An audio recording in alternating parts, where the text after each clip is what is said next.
Nous retrouvons Christophe Bourdageau, fondateur de Isobourse. Bonjour Christophe. Bonjour Anne-Laure, bonjour à tous. Alors je rappelle juste qu'Isobourse est un logiciel qui permet de détecter des opportunités d'investissement en bourse. Quelles sont les perspectives à moyen et long terme sur le CAC 40 que vous décelez grâce à votre logiciel ? Alors en fait, eh bien déjà comme à chaque retour de volatilité sur les marchés financiers, il est nécessaire de prendre du recul et de ne pas céder à la panique. C'est pourquoi il faut toujours commencer par analyser la tendance long terme d'un marché ou d'un instrument financier. C'est ce que nous faisons ici avec le CAC 40, puisque à long terme, l'indice CAC 40 évolue dans une tendance haussière, donc depuis le deuxième trimestre 2013. C'est ce que montre notre indicateur sur le graphique. Que la tendance s'est renforcée au quatrième trimestre 2016 et qu'aujourd'hui, tant que notre indicateur ne se renverse pas, la tendance haussière, la tendance long terme reste haussière. Alors on peut d'ailleurs même voir sur le graphique que juste avant le rebond du quatrième trimestre 2016, on avait subi ici une phase de volatilité qui avait justement permis à un moment donné de redonner du souffle au marché. Et c'est peut-être ce que nous allons vivre prochainement, c'est-à-dire un peu de souffle pour le marché pour qu'il puisse finalement se relancer, mais il est encore trop tôt pour le dire. D'accord. À Wall Street, le S&P 500 peut-il lui encore aller plus haut, ou alors la correction va continuer, parce que c'est vrai que les marchés américains avaient plus performé que le CAC ou que les marchés européens? Oui, c'est vrai qu'en fait, le S&P 500 a subi une hausse presque stratosphérique, on va dire ça comme ça, depuis des mois et des trimestres.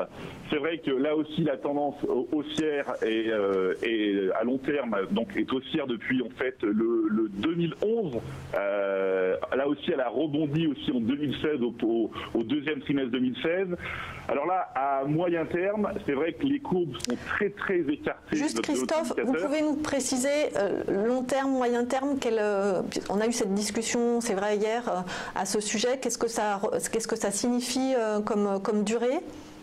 Oui, Anne-Laure. Alors en fait, le moyen terme, on va dire qu'on est sur une durée de plus de 3 mois. Le long terme, on est sur une durée de 6, 7, 8 mois, 1 an. Voilà. Donc le moyen terme, quand on dit moyen terme, on est plus de 3 mois en fait. D'accord. Donc en fait sur le S&P 500, la tendance est haussière toujours à long terme, malgré effectivement le repli puissant qu'on a subi en fait hier. On a eu des replis de plus de 4% sur les marchés US, mais quelque part ces replis sont à la hauteur de la hausse qu'on a connue précédemment. Pour l'instant, le moyen terme sur le S&P 500 n'est toujours pas remis en cause, même si effectivement, comme je le dis, ça a beaucoup baissé. Là, tant que notre indicateur ne se renverse pas, on a juste à attendre peut-être justement une phase de consolidation très volatile, et là en fait il va falloir s'habituer justement à ce retour de volatilité, puisque justement le VIX, l'indice de volatilité des marchés américains, est repassé pour nous haussier à moyen terme dans le mois de janvier 2018.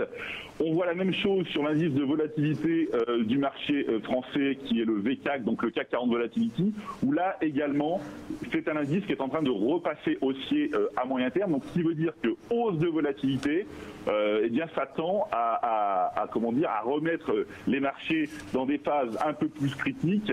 Et c'est ce qu'on voit d'ailleurs sur le CAC 40 à moyen terme, parce que à moyen terme, là, on est dans une phase qui était haussière depuis fin 2016, et là, le moyen terme pourrait se renverser. Donc cela, ce qui veut dire que finalement, ça serait donc une consolidation de moyen terme au sein d'une tendance qui reste toujours haussière à long terme. Donc c'est un peu ce qu'on constate sur l'ensemble des marchés financiers. Il n'y a pas un indice aujourd'hui qui donne en fait des signaux négatifs à long terme, mais c'est vrai que à un moment donné, il faut attendre le retour de bâton. Les hausses ont été conséquentes, et de toute façon, un capital ne progresse jamais en ligne droite. Il faut accepter les périodes de gain et les périodes de perte, et actuellement on est dans une période de forte correction, de consolidation, et il faut savoir justement trouver son chemin, et c'est ce que nous faisons avec Isobourse, puisque en fait, lorsque nous analysons les marchés, nous les analysons avec beaucoup de recul. Ce qui en ces temps perturbés sur les marchés, est bien mieux. Du coup, Sur la volatilité, juste pour bien comprendre ce que vous nous avez dit, en fait, c'est plutôt optimiste comme discours. Ça veut dire que la correction, elle est passagère, qu'on est toujours sur des marchés haussiers à long terme. Alors, aussi bien des deux côtés de l'Atlantique. Voilà. À long terme, c'est ce qu'on peut dire aujourd'hui. À long terme, si on prend du recul, on voit que le long terme n'est pas encore impacté. Là, on voit que c'est soit entre le court terme et le moyen terme que les impacts se font. Donc, c'est pour ça que, encore une fois, nous, notre objectif, hein, c'est pas, on n'a pas la prétention de pouvoir prédire le futur. On se concentre uniquement sur l'application de règles qui nous permettent d'être statistiquement gagnants. Et c'est vrai qu'aujourd'hui, eh bien, en plus, lorsqu'on est sur une unité mensuelle, un signal qui survient comme ça en début de mois, parce qu'on est début février, eh bien, ne trouvera sa validation qu'au terme du mois de février. Donc il peut se passer des choses et les replis constatés actuellement pourraient très bien, alors voilà, attention, hein, c'est ce des hypothèses, mais pourraient très bien être effacés. On voit aujourd'hui que le CAC 40 ouvre dans la lignée de Wall Street d'hier en forte baisse. Oui. On peut s'attendre à finalement ouvrir en forte baisse, terminer un peu moins bas, voilà, ou un peu plus haut. Personne ne le sait. Donc, dans ces phases-là, il faut surtout être observateur et regarder ces lignes de tendance moyen terme sur l'ensemble des valeurs d'un portefeuille. Alors, c'est ce que nous faisons. Hein. Aujourd'hui, en fait, on ne bouge pas. Voilà, on est également stratège pour des fonds communs de placement. On ne bouge pas de nos positions. On attend patiemment que nos signaux s'inversent. Et comme on est sur des signaux mensuels, eh bien, finalement, on reste assez calme. Et c'est ce qu'il faut savoir faire dans des marchés comme ça qui sont très agités. Et que dit l'indice SOX actuellement, l'indice des entreprises de semi-conducteurs aux États-Unis? Parce que je voyais qu'à Paris, ST Micro, ça fait 3 jours qu'il est dans les plus fortes baisses. Oui, alors, en fait, le SOX, c'est un indice qui est très intéressant. Donc, c'est l'indice des semi-conducteurs. Donc, c'est une trentaine de valeurs de semi-conducteurs pondérés, des grosses valeurs des semi-conducteurs. Alors, en fait, il faut savoir une chose, c'est que l'indice des semi-conducteurs est haussier à moyen terme depuis juillet 2016. Ah oui. Et là, de la même manière, oui, depuis juillet 2016, à moyen terme, à long terme, il faut remonter beaucoup plus loin parce que là, à long terme, l'indice SOX est toujours haussier. Mais là, de la même manière, à moyen terme, eh bien, on va vers un signal d'inversion donc sur le moyen terme. Donc, ça voudrait dire mettre un terme à cette tendance haussière qui dure depuis juillet 2016. Et puis, alors, ce qu'il faut voir, c'est que généralement, le SOX est souvent considéré comme un indicateur avancé de la situation de l'économie mondiale. Donc, ça veut dire que là, quelque part, eh bien, il faut s'attendre. Vous voyez, je modère un peu les propos tout à l'heure, c'est-à-dire que là, il faut s'attendre à quelque chose de plus volatile à moyen terme. Et donc finalement plus volatile, pourrait dire justement un peu plus négatif. Mais pour l'instant, plus instable. Pour l'instant, on ne parle que de court moyen terme et pas encore de long terme. Hein. Le long terme n'est pas encore impacté.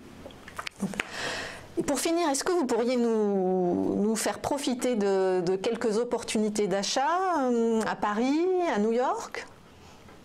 Alors, en fait, aujourd'hui, si vous voulez par là, puisque nous, chez Isobourse, nous traitons plutôt la tendance mensuelle, c'est-à-dire la tendance moyen terme, c'est-à-dire celle qui permet d'obtenir le meilleur couple rendement-risque, je ne vais pas forcément vous donner une opportunité d'achat, mais par exemple, on pourrait parler d'une valeur comme Chargeur. Chargeur, donc, est une small cap, en fait, hein, dont la capitale boursière est voilà, à Paris autour de 600 millions d'euros. Ce qui est intéressant sur cette valeur, notamment, dont je vous ai fourni le graphique, c'est de voir que cette valeur évolue dans une tendance haussière de moyen terme depuis février 2015, que les courbes de pression Isobourse ne se sont jamais croisées à la baisse. Le gain depuis est de 400%. Ce qu'on peut voir, c'est que justement, eh bien, il faut être rigoureux, il faut être patient. Pourquoi patient? Parce que, eh bien, tant qu'on est capable de tenir une position, et c'est le cas aujourd'hui, il y a beaucoup de valeurs qui sont en fait très agitées, mais dont la tendance ne s'est pas encore retournée. On pourrait prendre l'exemple de Chargeur, où la Chargeur, eh bien, pour l'instant, c'est une valeur que nous avons en portefeuille, que nous conservons en portefeuille. Alors, j'ai pas dit forcément qu'il fallait l'acheter, mais j'ai dit plus que, justement, il fallait l'avoir. Voilà, il fallait l'avoir, et tant que notre indicateur ne se retourne pas, alors peut-être qu'il va se retourner très prochainement avec cette volatilité importante, mais voilà, aujourd'hui, c'est une valeur que nous avons en portefeuille, que nous conservons. Voilà, et en fait, on évite de se prendre dans l'étau de ces marchés, et surtout, on se sort de toutes ces émotions qui nous emportent quotidiennement sur les marchés si on se laisse prendre. Et très vite, une valeur américaine peut-être, Christophe ? Alors, une valeur américaine, je vais vous parler en fait d'Applied Materials justement dans le secteur des semi-conducteurs. Pourquoi Applied Materials? Parce qu'en fait, elle fait partie des 5 valeurs les plus échangées dans le secteur des semi-conducteurs et elle fait partie des 20 valeurs les plus échangées sur le Nasdaq 100. Donc sur les 100 plus grosses valeurs du Nasdaq. Là, c'est pareil. Depuis mars 2016, on est dans une période haussière sur cette valeur, période haussière de moyen terme, plus 140% de gains. Et là, on va vers un signal d'inversion de moyen terme. Mais d'ailleurs, on pourrait aller plus loin parce que là, on parle de Applied Materials, mais on pourrait regarder Apple et bien d'autres valeurs qui sont en train de s'inverser sur du moyen terme. Donc, prudence sur le moyen terme, mais encore une fois, il faut savoir faire le tri de ces valeurs en portefeuille. Et ce que nous faisons, nous restons en position sur les tendances moyen terme qui sont encore positives, il y en a, et nous restons évidemment bien à l'écart de ces valeurs dont les tendances moyen terme sont en train de s'inverser ou sont déjà négatives. Merci beaucoup Christophe Bourdageau, fondateur de Isobourse, pour toutes ces recommandations.